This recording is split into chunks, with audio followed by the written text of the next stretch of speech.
Welcome to the Gay Buddhist Forum, where teachers from all schools of Buddhism offer their perspectives on the Dharma and its application in modern times, especially for LGBTQI audiences. These talks are offered freely to the world and made possible by appreciative listeners.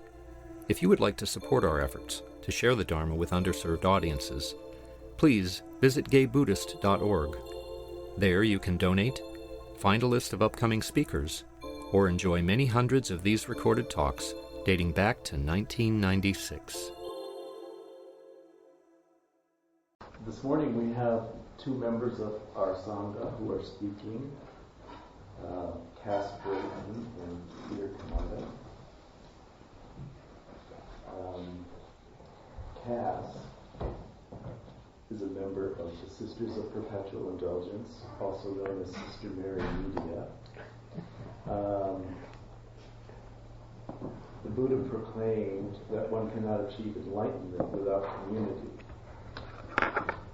And the search for connection has led Cass from sissified fairy circles, through convents, cloistered or not, on retreats, meditation halls, and now primarily onto the stage, that sacred place where theater brings people together in the ancient tradition of religious festivals.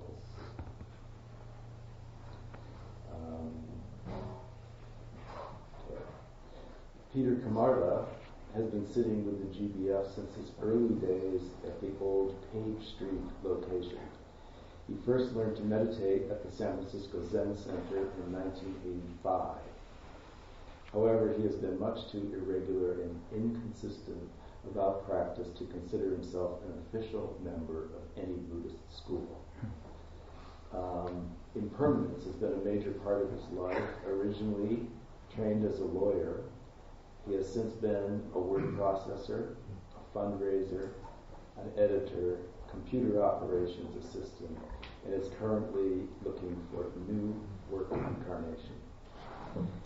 He'll talk about Buddhism, how Buddhism has helped to move him through a life of considerable change and many unexpected developments. So, turn it over. I can. How many minutes are we supposed to, roughly? Well, roughly we should be done, maybe about an hour, less than an hour, so we can have a couple minutes of questions or comments. So like if we each do 20 minutes, then we'd have 10 minutes left at the end? Yeah, that'd be good. At least 20. Okay.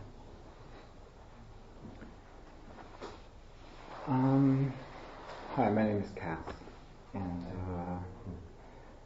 Jim asked me this morning if I was ready, and of course, if I was ready for my close-up, specifically, and of course the answer is no, but I'll dive in.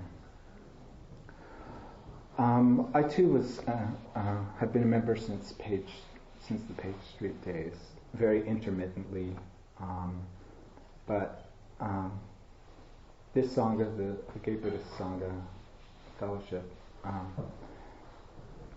is kind of my spiritual home, and so even though I don't come as often as maybe I should, or I do consider this my spiritual home, even though I'm not home a lot, but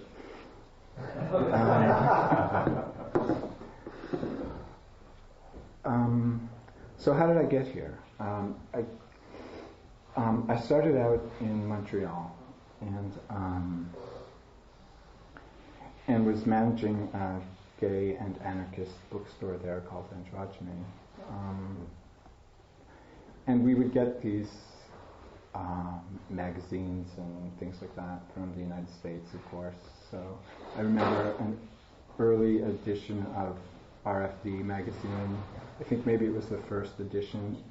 Each copy of the magazine had a package of pansy seeds stapled to the cover, and I thought that was fantastic. It's that there were people somewhere doing stuff like that, and so I wanted to be part of it. Living in Canada, you have this love-hate relationship with the United States, of course, because you have this huge behemoth right next to you that kind of defines almost everything that happens to you. But you consider yourself a part of it, and so there's always this love-hate relationship, and you always consider yourself not American, but you try to embrace everything valuable in the American experience. And so you have things like, oh, I hate Jim Carrey, he's just insufferable, but did you know he's Canadian? That kind of thing. So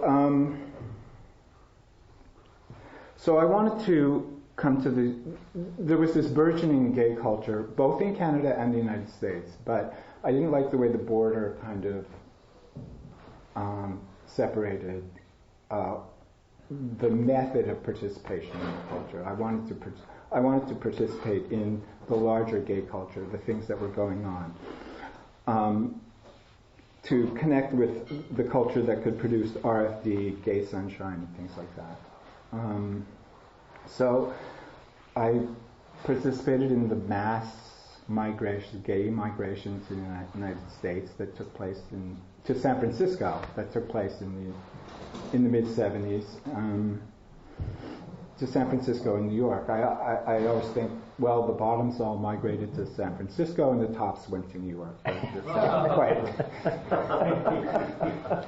It's not quite true, but pretty close. But fortunately, there's airfares. The airfares were cheap then, so you could travel.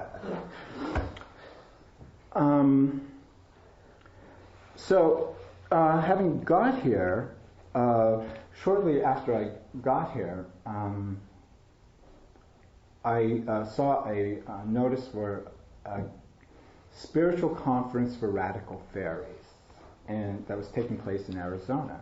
And those three elements, spiritual, radical, and fairies, that the title embraced, really spoke to me in a way that nothing in the culture really had before. Because at the time, we were living in a culture where the Castro clone, was the norm, and Tom of Finland was kind of the artwork, the cultural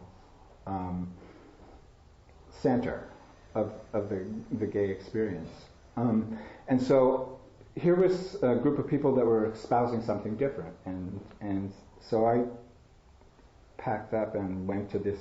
It was a 3-day conference, but it's one of those things that alters your life forever, because it just blasts open your ways of thinking and your eyes and your ways of relating to other people.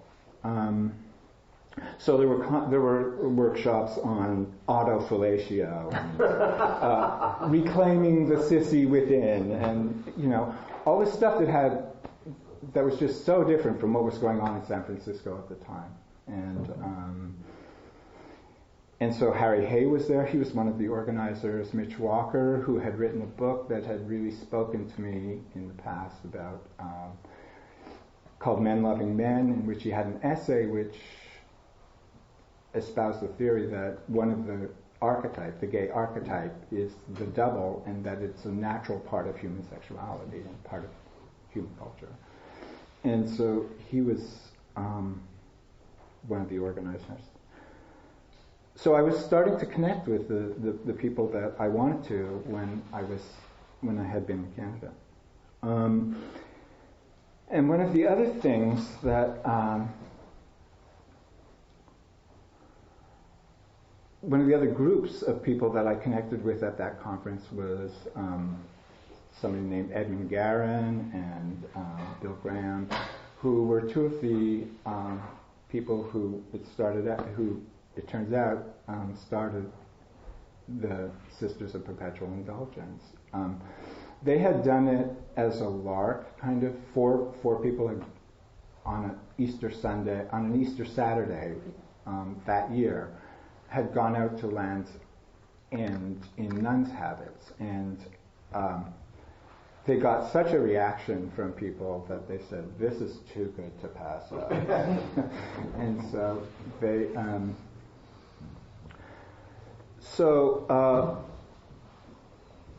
they were trying to find a way to both make use of the idea of men in non-strag and to transfer the fairy energy, the energy that took place at that conference, into an urban setting. And so what they did was they got a group of us together and said, let's start this order of gay male nuns. And so that's essentially what we did. It was from that fairy gathering that the sisters were born. And the thing that was really powerful about it for me was, well, of course, there was all the attention and the way the energy around the sisters just transformed everything that they came in contact with. But it was a way to go into the streets and connect with gay men, connect with, well, everybody, but specifically going to the Castro, connect with gay men, and just change the rules so that you're two consciousnesses, you end up being two consciousnesses in relation to each other instead of two roles. And I really loved the way it broke down those divisions between people and just opened up the range of possibilities in what you could, in how you could interact with each other.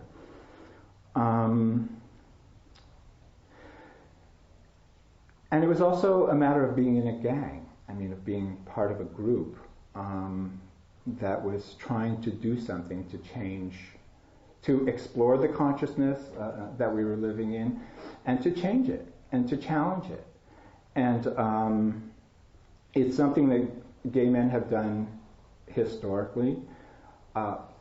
Kevin Starr, who used to be the librarian of California, the state of California, was a columnist in the Examiner at the time, and he wrote an article basically saying the sisters are pretty great. They're doing something that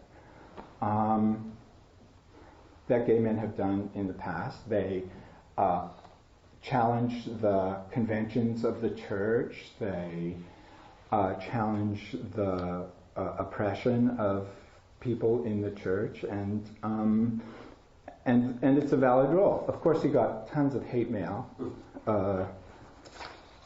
after he wrote that article. One of the things that I loved, the response that he printed, was he got a copy of his photo mailed to him that had 666 scrawled over it.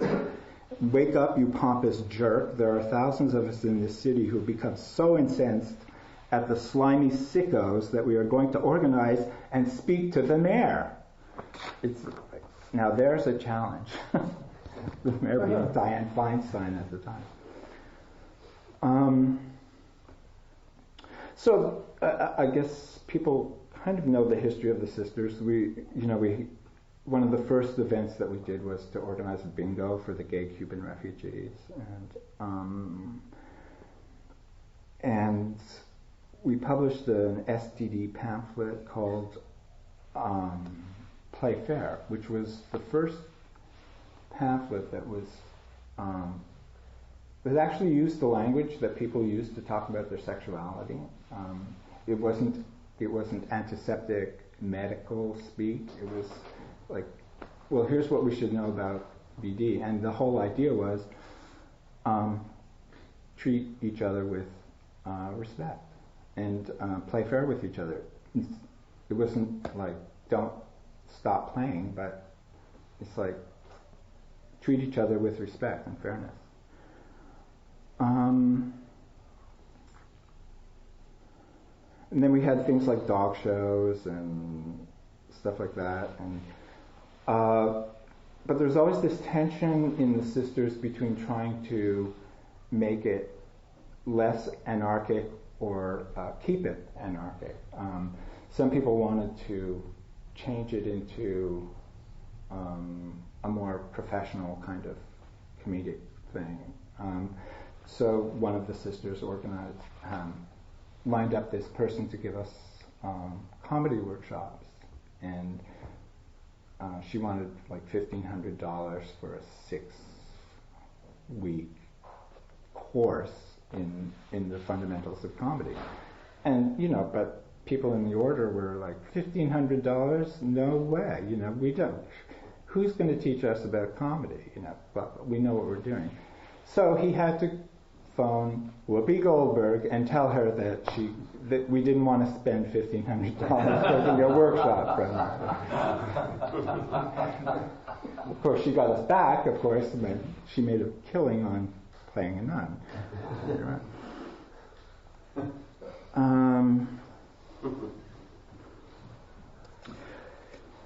The thing about the sisters is that it's kind of this dance between parody and seriousness, and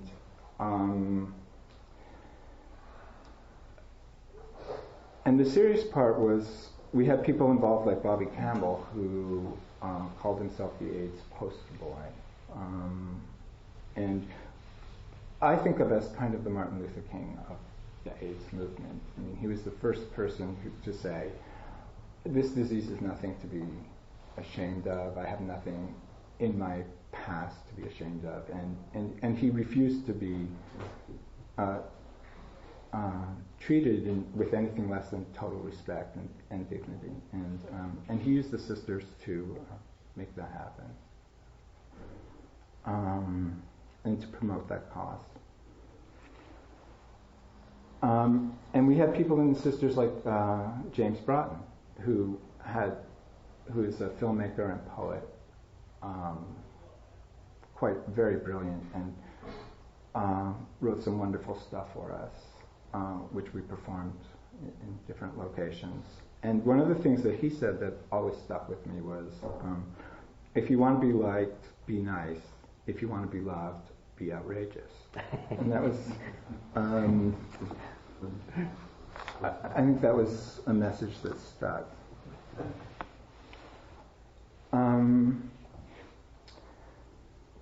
So, what's the connection to Buddhism? The movement from the fairies through the sisters to Buddhism kind of happened through this these workshops that I took with a man named Alan Clements, who's somebody I worked with, introduced me to. The sisters had been doing meditation retreats. We had some retreats up at Harbin Hot Springs until we were banned because there was too much hanky-panky in the hot tubs and too much semen in the hot tubs. And so they basically banned us from having our retreats up there. But I loved meditation retreats because I loved being with people either in silence or just in awareness together and being in that space. Which I guess is what brings me back to GBF all the time too. But Alan's retreats were kind of different because he would engage with people in a kind of psychological dialogue. So he didn't do strict Dharma talks. He would do meditation and had this combination of working with people who were working on issues in their lives where he would engage in dialogue with them and everybody would be a witness but not participate in the dialogue. And so you had this great window into people working on the issues in their lives. And Alan is somebody he's just one of the kind of bravest people I know. I mean, he has a book called Instinct for Freedom, and what he defines as the instinct for freedom is the natural urge of the heart to know itself and seek liberation from all obstacles, real or imagined. So he's saying people are basically inherently driven towards freedom, and that is an aspect of people that should be that needs to be cultivated and worked on.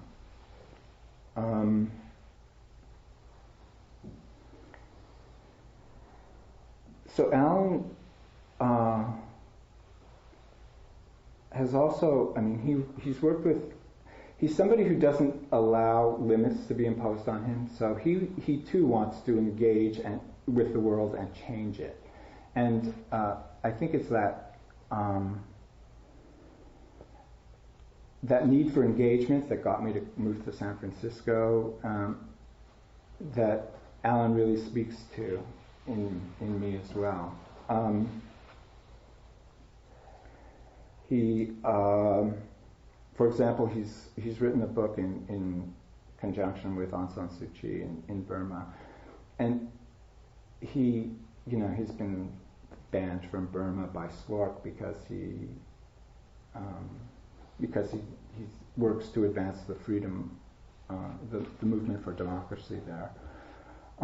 So he engages with the world and doesn't, without limit. Basically, he's saying that this is what we are here to do, and that our life is a work of art that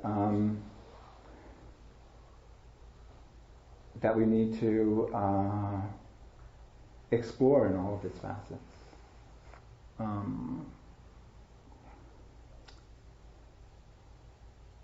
I guess that's about all I have to say. I mean, I'm very grateful for the sangha, for being here, for giving me the opportunity to engage with people who are also working on their lives as works of art, and who are exploring consciousness, who live their lives with integrity. So, thank you.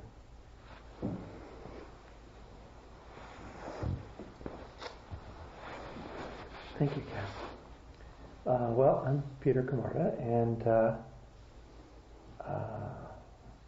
it feels sort of like an interesting turning of the wheel to be up here again. I gave a talk at GBF back in the Page Street days, and at that point I was supposed to try and say something useful about the Dharma, which made me very uncomfortable, and I chose two parables about dogs. One from Idris Shah in his book about the Sufis, and one from Bhagwan Sri Rajneesh. And they went over like lead balloons. I read them out, and everybody heard them, and then they started talking about politically engaged Buddhism, and they really weren't interested in my parables. But Eric Colvig was in the room, to give you an idea how long ago that was. Eric Colvig was there, David Sanseri was there, Clint might have been there, I don't remember everyone was there. I was in part of the song back then, yeah. But I don't remember the dogs. Yeah. Nobody remembers the dogs. So I'll try and do better this time, but you never know. So I thought I would make it interesting by talking about sex. So I got interested in Buddhism basically because of sex. I moved to San Francisco in 1982, and I joined the Lesbian and Gay Chorus in 1983. And a friend of mine in the chorus gave a party. He was a psychiatry resident at Langley Porter. And so his party was basically people from the chorus who I knew and people from the psychiatry residency that I didn't know. And so I went through this party and I was cruising everybody. And then there was this one guy who didn't fit the pattern. And now I know he was really sort of your classic Berkeley sort of green intellectual. He had a shaggy beard and shaggy hair, and he was wearing Birkenstocks, and he was thin, but not painfully thin, just kind of like intensely thin. And he was talking to somebody about his guru, and so I thought, well, this is interesting. Where did he come from? How did he end up at this party? So I went up to him and I said, I said, I'm so surprised to meet you here. I said, I thought everyone here was either from the chorus or from the psychiatry program. And he said, oh no, he said, I'm from the psychiatry program. And I said, really? And he said, yes. And I said, I'm very surprised. And he looked at me with infinite pity and he said, why are you surprised? And I said, I could understand somebody being involved with a guru and not doing psychology, and I could understand somebody being involved with psychology and not having a guru, but I can't imagine somebody being in a formal psychiatry program and also having a guru. And he said, oh no, out here on the West Coast, this is quite normal and lots of people do it and blah, blah, blah, blah, blah. So he, started to go into his explanation. So I got interested and I asked him more about it, and he had been talking to a friend of his about Krishnamurti, and I said, how can I find out more about this connection between Eastern philosophy and and psychology. And he said, well, Krishnamurti, he said, is good. He said, but it's probably too difficult for you. He said, but I would start with Alan Watts. He said, Alan Watts is really good. So being a arrogant young intellectual, I went away and read Alan Watts. No one was going to tell me this was too hard for me. And I liked Alan Watts a lot. And Krishnamurti was too hard for me. I went to the bookstore and read Krishnamurti. I couldn't make head or tail of it. Although many years later, when my mind, in one of the periods when my mind was giving me a lot of trouble, my mind gives me trouble the way other people have outbreaks of shingles. I have outbreaks of mental activity. And my friend Ray Dyer actually sent me some quotations from Krishnamurti during one of those periods to help heal my mind. But Krishnamurti was beyond me at that point. But I read Alan Watts.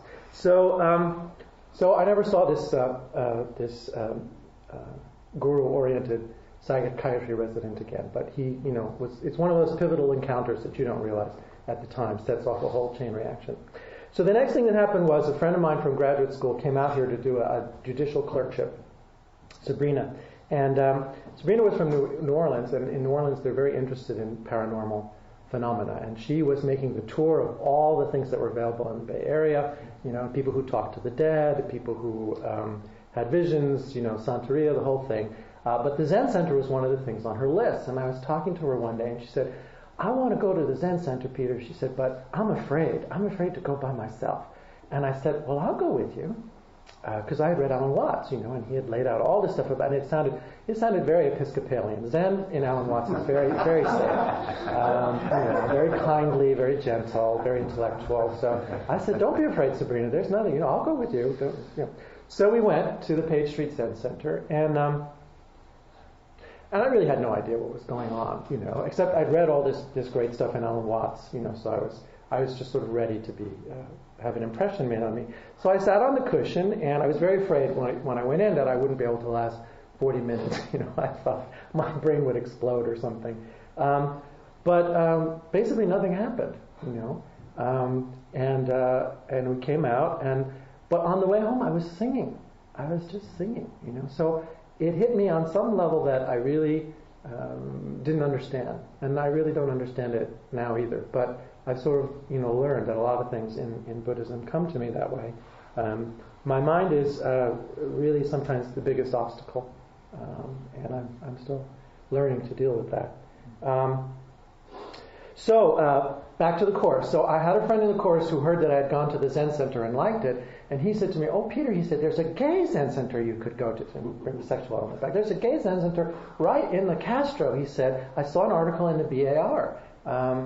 And I said, "Really?" He said, "Yes." He said, "You should try it out." So he brought the article, and that's how I started going to the Hartford Street Zen Center. The Hartford Street Zen Center was a wonderful place for me. It was very anarchic, and it really never quite made up his mind what it was supposed to be. But there were wonderful people there, and it was right in the Castro. And so I got in the habit. I was doing temp work at the time of coming home from work and going to the library, the Harvey Milk branch of the library, and reading, the first section of the Chronicle, and then wandering over to Hartford Street for the 6 o'clock sitting. And in those days, everybody used to gather in the living room and talk for 10 or 15 minutes before they went downstairs. So I got to meet Isan Dorsey, who was a very interesting person. And after Isan died, also Philip Whalen, the beat poet, who was also really quite fascinating. I think I actually related better to Philip than I did to Isan. Isan was already at that stage beyond conscious intellection, which I had so much trouble sort of following. I really, with Isan, just had a sense of presence. He handled his robes beautifully. He had been a drag queen, and to watch him perform the ceremonies in the Zendo was really just beautiful. It was like watching something out of kabuki. He just had a sense of presence, and he would roll and unroll the robes, and he would settle everything, and he would just tug on his little bodice, but there was really an air of holiness about him, which was wonderful, because when he opened his mouth, he sounded very different most of the time. He was not preachy at all. You can read the book Street Zen. You can get more of a sense of his personality. There's a wonderful section in there where he talks about bad queens when he had been a drag queen in, I think it was in Chicago, somewhere in the Midwest, and these fights that the bad queens had over stealing somebody's wig and all. It's really quite interesting. So there was a lot of interesting stuff going on at Hartford Street, but what was really important for me, I think, was that it was very challenging, I guess. Maybe that's not quite the right word. It had a sort of Buddhist aspect to it in that it really showed the mind and its perspectives in high relief. I would come back from work and I'd walk through the Castro and, I'd be so happy to be with gay people and everybody would be cruising, and I'd walk by all that activity. And then I would go into the Zen Center, which was so quiet and so austere and so completely different. And then there would be all these personalities at the Zen Center who had, very different takes on what reality was. And so it was sort of like this little archaeological dig every day, coming out of the real world or the standard world and sort of just flashing through those separate things. First there's Castro Street Station, and then there are the bars, and then you walk around the corner and there's the Zen Center, and then you go inside and there's Isan Dorsey. So it's kind of like, the row is unfurling and there's, all these things at the center. You keep going deeper and deeper. Philip Whalen was a wonderful person to know because he could talk about anything knowledgeably. He was really a brilliant man. He was overdeveloped intellectually in a way I could really get into. So he was kind of like spotting me, and we would do these intellectual weightlifting exercises together.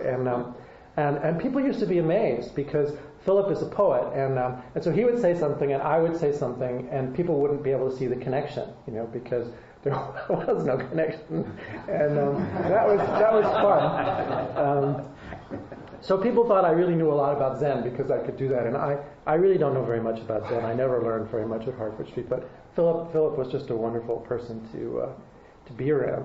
And then, of course, the other thing that happened was that Isan had started the Maitri Hospice there, and eventually the two buildings, the hospice and the Zen Center, were joined, and so for many years the hospice patients would be around the center, and some of them would come and sit for brief periods of time, and all kinds of healthcare personnel would be there. So I really experienced a lot of the AIDS crisis at the Hartford Street Zen Center. I mean, certainly I had friends who died, and I had a very close friend that I helped to take care of.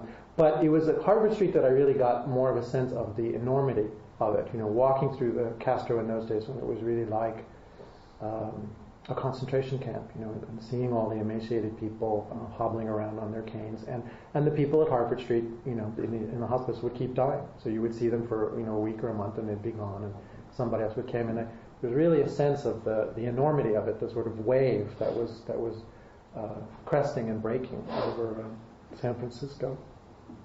And of course, Zen was very stylish then, and Philip was friends with Allen Ginsberg, so occasionally we would go in, at 6 o'clock to meditate, and at 5 minutes to 6, the doorbell would ring, and Allen Ginsberg would walk in and join us. And once or twice Gary Snyder came also. So, there was that kind of Zen chic was left over as well. So a lot of good things happened to me. I've been very lucky with Buddhism. Blanche Hartman once said, and she was quoting somebody else, but I don't remember who she was quoting, but she said, enlightenment never comes by deliberate effort, it comes by accident. She said, but practicing Zen makes you accident prone. I've been very, very accident prone as a Buddhist practitioner. So those are the good things about Hartford Street. The bad thing about Hartford Street is that I really never found a teacher. I really still don't have a teacher. I've never quite figured out how to make that connection. And although I practiced fairly regularly for a while at Hartford Street, I don't practice all that regularly now. So I learned a lot of very valuable things, and they're sort of like, it's kind of like buying an expensive set of tools at Sears, and they're there in your toolbox, and you could make all kinds of things with them if you would only open the box and take them out and use them. But I'm very happy that I have those tools. I have a real sense of attachment to those tools, and I know they're in the toolbox, and I can bring them out and show them to you at any time, and that's just wonderful. But here I am. And one of the things that I realized after sitting for many years at Hartford Street was that meditation is actually a kind of a dicey thing for me because I have a tendency to want to escape from my problems. And one of the things that I like about meditation is that it feels very escapist in some ways. Going down into Hartford Street, into the little basement zendo where it was cool and quiet, away from all the hustle and bustle out on the street. It was lovely, and it still is lovely.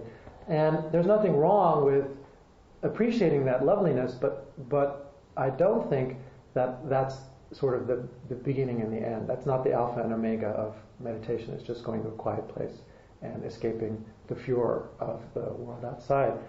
There's inner work to be done, and I think I've been, in many ways, kind of lazy about doing that inner work, or maybe I haven't been lucky in terms of finding someone who would point me in that direction. I would have to say, in my own defense, that I had other avenues that I was pursuing too. I've done a lot of therapy in my life, and I was doing therapy on and off during this period. So I was working on things from that angle. And in 1987, 2 years after I started meditating, I became involved with 12-step programs. So I had a lot of spiritual things going on and a lot of inner work that I was doing. And maybe that's one of the reasons why I haven't focused entirely in any one area. I think maybe I've, too many cooks spoil the soup, too many spiritual paths spoil the spiritual progress in some ways. But I think also it's been good because I've learned things, again, that way that I wouldn't have learned otherwise, because sort of bouncing like a billiard ball across the table, I hit things that I wouldn't have really hit into if I had been making a conscious plan and saying, well, I'm going to go here, and then I'm going to go there, and then I'm going to go somewhere else. The Vipassana people are wonderful at making lists. I love some of the lists that you get in the Vipassana literature. But when I think about going through those lists myself, I start to fall asleep. It's very hard to really follow a steady spiritual practice. I did go on a 5-day Vipassana retreat in 1997, and I've been intending for a long time to go back and do another one. I have taken some classes here, actually, that were very good at the Friends of the Western Buddhist Order. And also the 12-step programs really encourage people to meditate. It's part of the 12-step approach, prayer and meditation and sort of openness. And since we've had a whole section of talks on addiction and recovery, I just wanted to put in a few words about that. My main 12-step program is Al-Anon, which is sort of the dark sister program. Everybody knows about AA, and when you say Al-Anon, everybody hears you say AA again, and they say, oh, I didn't know you were an alcoholic, and I have to say, I'm not an alcoholic, I'm Al-Anon. Some of you here are familiar with that program, but basically the Al-Anon people tend to be people who have trouble with other people's drinking or other people's addiction, people who tend to get caught up in somebody else's business. Rather than creating crises of their own, they get involved in somebody else's crises, like a moth to a flame, drawn to other people's crises. So I think of the people on Seinfeld as kind of being like the alcoholics. They're very involved with their own business to such an extent that they often don't really notice what's going on with everyone else. And I think of Brokeback Mountain being sort of more like Al-Anon, just being hopelessly attached to somebody who is problematic in one way or another and just not able to make a decision or, move forward or move backward or do something else. So all of these spiritual paths really talk a lot about detachment and letting go, and there's been a lot of that in my life. I came out here originally to be a lawyer. I had gone to law school and I failed the bar exam, so I had to reinvent myself after that. And I tried a number of different careers because I do have a good mind, and people were willing to hire me when I was younger, and I never liked anything that I did. I worked in legal publishing. I worked at UC Med Center. I worked in fundraising. And I really still haven't found out what I want to do when I grow up. So the spiritual path has been, again, kind of an interesting thing. Rajneesh says in one of his books, be careful if you step on the spiritual path once you take that step, because you don't know where it will lead you. And I think he's right. And I still don't know where it's leading me, but it hasn't led me into a standard career, and I don't have retirement funds and things like that. So it's kind of been a strange adventure too.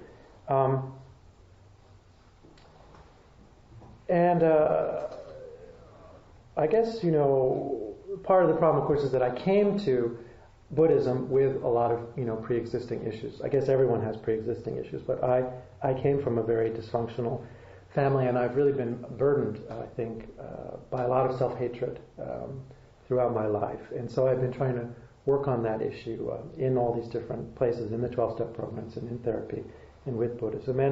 And Buddhism, I think, because it helps so much with getting a picture of the mind and how it works, has helped, but it isn't a cure. Nothing is an instant cure for the issues that I'm dealing with. So it's kind of interesting now. I'm going to be 50 later this year, sort of looking at my life and how I've wandered and what I've learned and where I've invested my time and my effort. Buddhism is it's very hard to grasp. Sometimes I feel like I've really learned a lot and it's been very valuable. And other times, I compare myself to people who've concentrated on more material things, and I think, well, where's all this time and effort gone? What has it gained me? And I think that conflict is always present. Zen people talk a lot about nothingness and emptiness, but the other traditions also do as well. And I think it's really a fundamental issue. On some level, I can't make progress unless I embrace emptiness, unless I'm willing to let go of a lot of material things. And on the other hand, without those material things, I can't really have a life either. So I always feel pulled in two directions at the same time. One of the wonderful things about coming to the class here at the Friends of the Western Buddhist Order was that they talked about finding a balance in life between meditation and action. They talked about sort of balance between there are 5 factors of enlightenment, and now I've forgotten them. I always forget the list, but I should have written them down. But one of them was meditation, was inward work, and the other was activity. And they were really talking about the necessity to have a balance between those two things. And that was really quite an insight for me, because I'm good at turning inward. I'm actually very good at mono-focused energy. I love tuning everything out and concentrating on just one thing. And when I went to the Zen Center, of course, they were sort of teaching people how to do that, and I thought this was the answer, and I didn't realize in some ways I was coming home to a skill that I sort of have naturally, and what I really need to learn is how to balance it and be involved with other people. And that's really where GBF comes into the picture. I think I have come here over the years because it really, for me, creates sangha. I mean, better than any other Buddhist organization I've belonged to. I have a sense of participating with other people here because of the emphasis on gay men. All the other groups that I've been to are wonderful groups. I have nothing to say against them. If I had a car, I would go to Spirit Rock more often. I have no objection to the Zen Center. I would go there again if I could get myself out of bed early enough in the morning. But something about this sangha pulls me in a way that those have not. Something about relating to other gay men and being involved with the issues that come up here and the different speakers. And I think also for somebody like me who always wants to make a plan and follow it, the ecumenism of our organization is wonderful because you never know what you're going to get. It's like that line from Forrest Gump, in the box of chocolates. You never know who's going to speak and what they're going to say and what you'll get out of it. So I can't really organize my prejudices fast enough to set up barriers. You just don't know. And that's really been very, very helpful. And I want to say I'm very grateful to the program committee and all the people who have helped to get speakers and find speakers over the years. I would not know how to do that job myself, but I've benefited a lot from the work that everyone has done. And so that's sort of where I see myself now. I really feel that the Sangha aspect is the most important thing as I age and as I have come to this realization that turning inward is not the whole process. Being more involved with people and seeing how the Dharma plays out in organizations and groups where people are trying to practice spiritual principles has become a very important part of my path, and I'm very grateful to be here because of that. And other than that, I think it's just about the 3 refuges. I keep coming back to the 3 refuges. I don't know where my life is going. I don't know how I'm going to support myself. I'm unemployed now, and I'm looking for work, and I'll probably find something. But it's all a great mystery to me how that all works. And as I'm getting older, what will happen to me? I don't know. But I think to take that anxiety and bring it back to the three refuges and say, well, Buddha, Dharma, and Sangha. I take refuge in the Buddha. I take refuge in this practice. I take refuge in what I've learned. I take refuge in the people around me. It works sometimes. Again, it's that weird. It doesn't produce a little gold ingot that you can take and sell for money, but somehow or other I get through. And so I think being part of this organization is really part of that learning process for me. And in that way, everyone here is my teacher. So I don't have one specific teacher, but perhaps I'm more open to being taught in some ways by everyone because of my confusion and indecision. And so I'm very grateful to be part of the organization, and thank you for letting me speak today. Are you open to questions or comments? Sure. I wanted to ask, because about the Sisters of Perpetual Indulgence, I'm just curious, because I'm envisioning a group of sangha of very strong theatrical personalities, like divas. And I'm wondering, in a sense like that, how do you folks resolve conflict whenever it inevitably arises? Manipulation.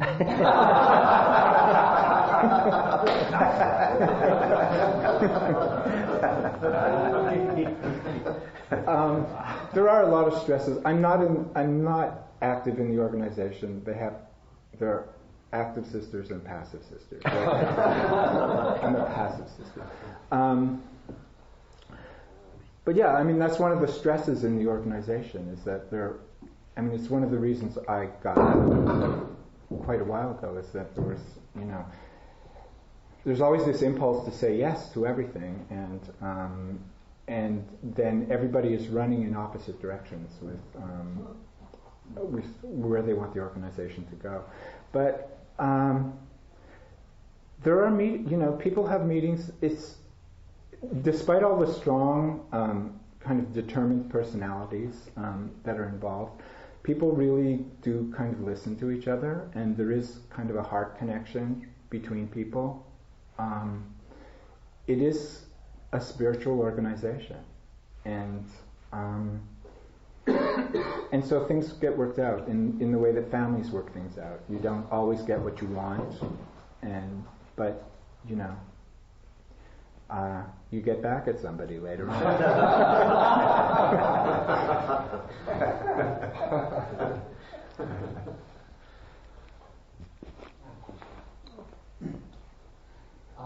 Thank both of you for the courage to speak to us.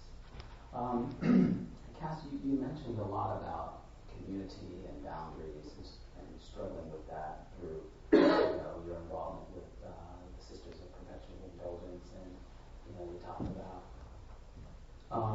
about fairies, that kind of work that you were doing. Mm-hmm. You talked a little bit about Martin Luther King's dignity. Mm-hmm. I was wondering with that, what has been your dialogue in terms of the issue around community boundaries and this sort of thing with people like James Baldwin, Essex Hemphill, and Marlon Riggs? What's been your thinking and experience around working in the direction of what they were pretty much working towards? If I get your question, it's what's the connection between kind of the individual working on himself and working in relation to the community? Yes. I was specifically looking at the work that James Baldwin was doing, Essex Hemphill, and Cleo Monago, in terms of the gay liberation. You talked about the gay liberation movement and the work that they were doing here in the gay liberation movement. I'm just wondering how you see what their work in terms of what you were doing.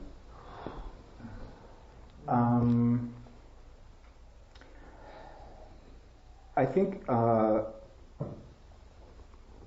the extent that I was influenced by them and by anybody, it's by embracing the idea that everybody has a unique role to play in terms of moving the cultural discussion forward and consciousness forward, and that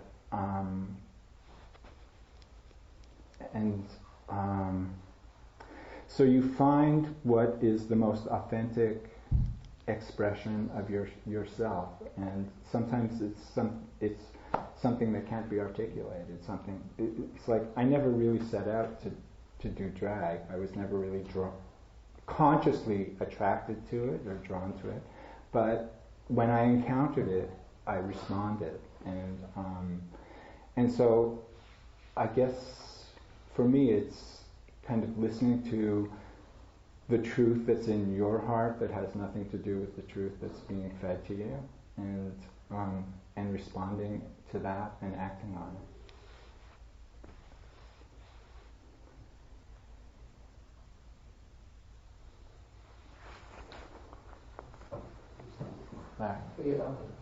This is more a comment than a question, but I've known both of you for a really long time, and I think it's neat that you both spoke on the same day. There's somewhat of a similarity of amused detachment from the challenges of life and all the vicissitudes that one goes through that you both have in such a charming way. I mean, I never know what either one of you is going to come up with, or what you're going to say, or what you're going to produce creatively, or whatever. It's just fantastic. And I do see that it seems like there's some kind of Buddhist element in that, around the detachment and the ability to look at the absurdity and the pain and to have some kind of distance from it. And some of the turns of phrases that both of you used this morning just were like fantastic.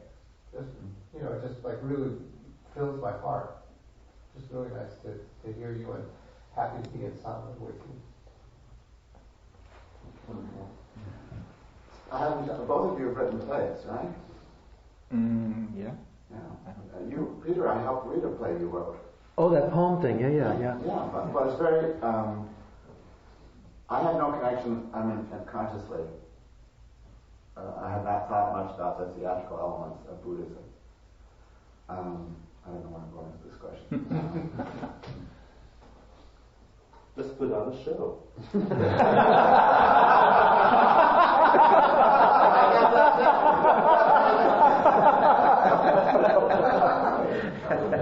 Well, I think that Shakespeare said all the world's a stage. I think there's an aspect of detachment when you work with it that does give you that kind of sense of perspective, that everyone is playing out a part, or that we're all part of some greater show that's going on, or that it is all just make believe in a way. I think there is that kind of link between Buddhist detachment and the willing suspension of disbelief in the theater. Is that kind of what you were thinking of? But I'm no Shakespeare, and I don't know what Shakespeare would have said about Buddhism. But it's like there's some kind of fundamental principle there underneath both those kinds of realization that you're noticing. The similarity. Well, your description of moving from the bus and through the Castro and all the activity, and then down into the meditation room is very cinematographic, and they said that Shakespeare would have made movies had he been alive then.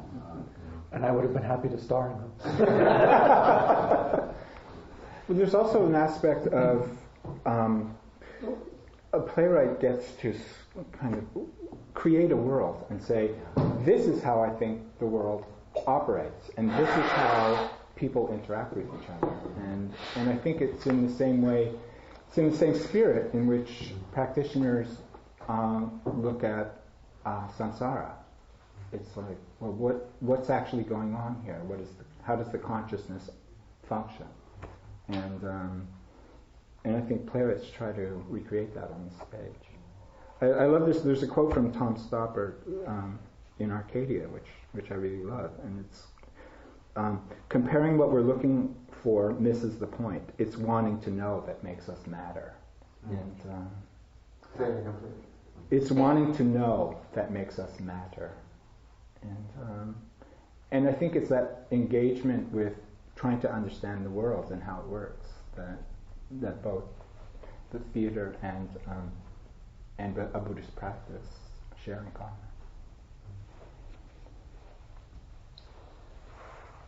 It's time for announcements. Thank you both. Thank you. Carl was the host today, but he had to leave early, so there is food, and I hope he set up the tea water. So I'm wondering if there's anyone who would be willing to help clean up and take care of the coffee pot and that kind of stuff after everyone leaves, or anyone. Thank you. For announcements, we have a sort of trial run of the Gay Buddhist Directory. It's not perfect. I've already been informed of 2 errors. But there's a box on the table on that little desk just to the left of the exit door, and you're free to take a copy. I have a copy here, which I'm going to leave by the sign-up sheet, by the newsletters. And this will be the corrections copy. If you notice anything on here about your name, your email, your phone number that needs correcting, please do it on this one. That'll be by the newsletters and the sign-up sheet. Okay. And feel free to take a copy. Do we have any other announcements? Yes. I'm CJ, and I'm the potluck coordinator. And on July 30 is our next potluck, our next announced potluck, at Lee's place on 17th Street, not too far from here. If anybody would like to schedule a potluck at their home, see me.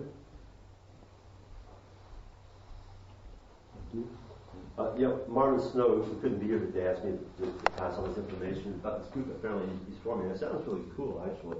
It's called a text and video group. It's beginning Wednesday, June 28th.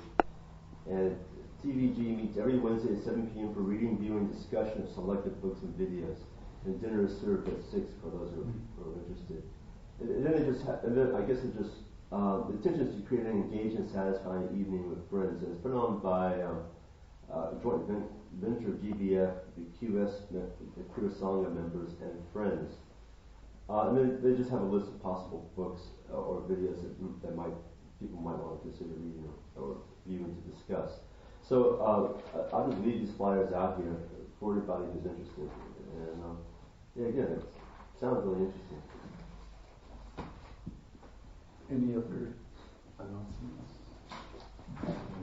Well, since we're lacking a host, I'll just do the standard host announcement, which is that if you have tea, please wash out your cup and put it back on the rack, and try not to leave any crumbs because the center is concerned about mice. There's the Dharma Bowl, which what is our recommended donation now? 5 to 8. 5 to 8.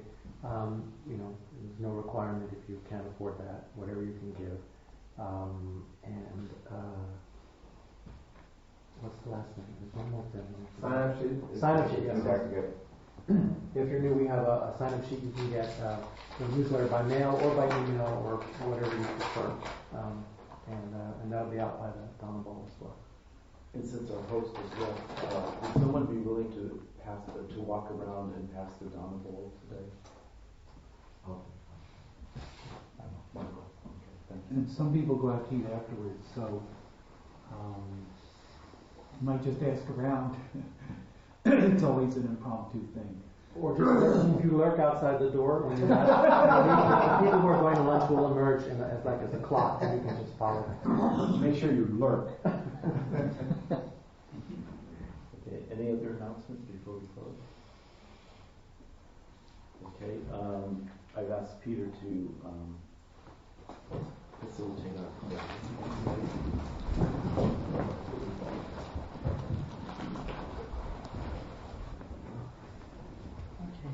Well, what I thought we would do is just recite the 3 refuges, but different traditions handle them differently, and I thought we'd try the Pali version. So some of you probably already know the Pali version. You put an M on the end of the words, so instead of saying Buddha, you say Buddham. Instead of saying Sangha, you say Sangam. Instead of saying Dharma, you say Dharma. And I take refuge as Saranam Gacchami. So let's just practice once, saying Buddham Saranam Gacchami.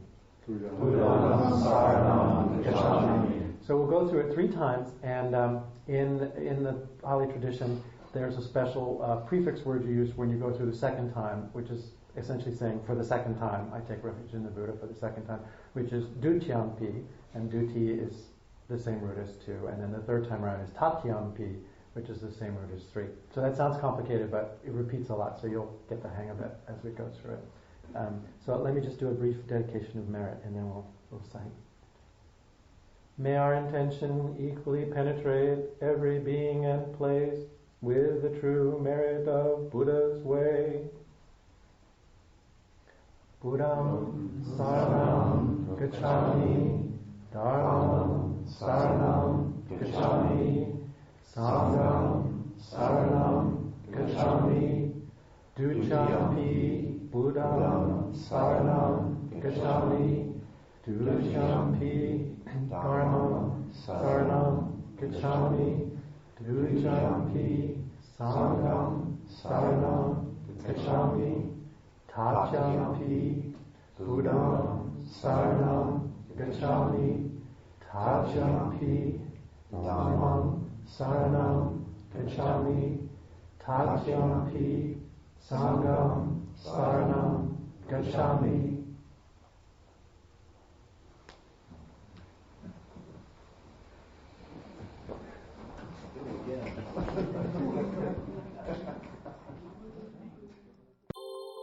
Thank you for listening to the Gay Buddhist Forum. If you would like to hear several new talks per month and be notified of upcoming speakers so you can participate live, please subscribe to this podcast, like us on Facebook, and join our mailing list by visiting gaybuddhist.org.